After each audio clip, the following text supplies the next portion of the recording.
জীবনানন্দের কবি খ্যাতির বড় পরিচয় বনলতা সেন কবিতাটি আজ আপনাদের কাছে উপস্থাপন করতে চলেছি।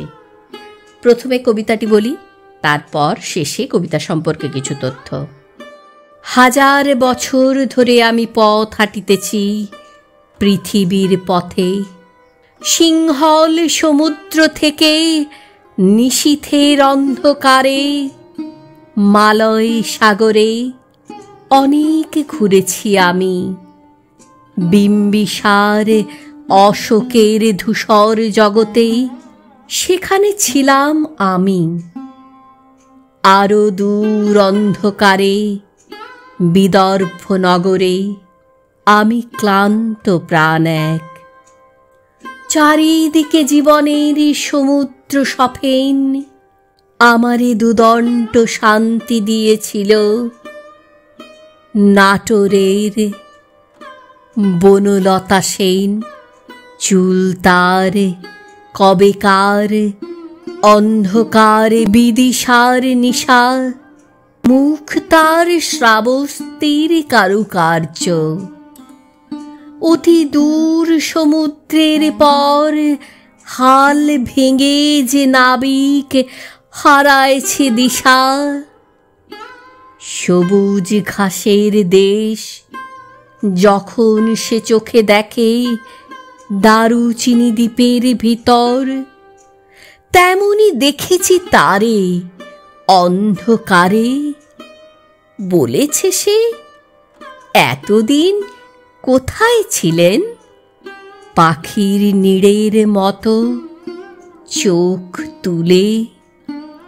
নাটোরের বনলতা সেন।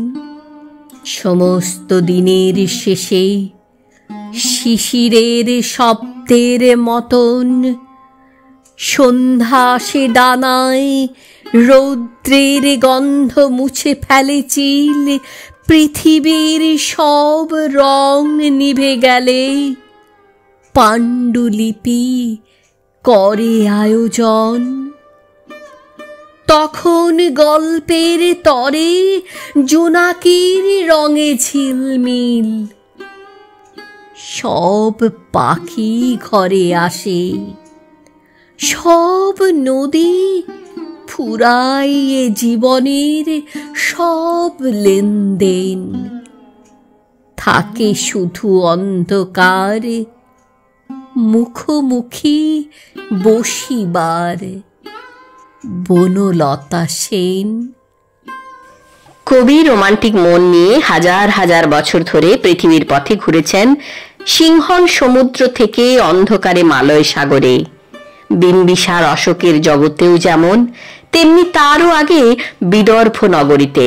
ক্লান্ত প্রাণ কবিকে সান্ত্বনা দেয় এক নারী, কবির মানসপ্রিয়া বনলতা সেন, যার শরীরী বর্ণনায় কবি রেখেছেন এক স্বপ্নময়তা, যার কাছে কবি মন পেয়েছে প্রগাঢ় প্রেমের আশ্রয় ও নির্ভরতা। ঐতিহাসিক আবহে প্রেমের এই অনুভূতি কবিতাটির বড় সম্পদ, যা আমাদের সম্মোহিত করে। সব পাখির ও সব নদীর ঘরে ফেরার মধ্যে যান্ত্রিক জীবনের কাল কাটানোর পর এক প্রশান্তির কথা বলেছেন। এই দেনা পাওনা লেনদেনের শেষে একমাত্র প্রেমই বাঁচিয়ে রাখতে পারে আমাদের নতুন জীবনবোধের মধ্যে। তাহলে আজকের কবিতা কেমন লাগলো অবশ্যই জানাবেন কমেন্ট বক্সে কমেন্ট করে। আর যারা নতুন বা এখনো আমার চ্যানেলটি সাবস্ক্রাইব করেননি, তাদের কাছে একটাই অনুরোধ, চ্যানেলটি সাবস্ক্রাইব করে প্লিজ বেল আইকনটি প্রেস করে দিয়ে যাবেন। আবারও ফিরে আসবো নতুন কিছু নিয়ে।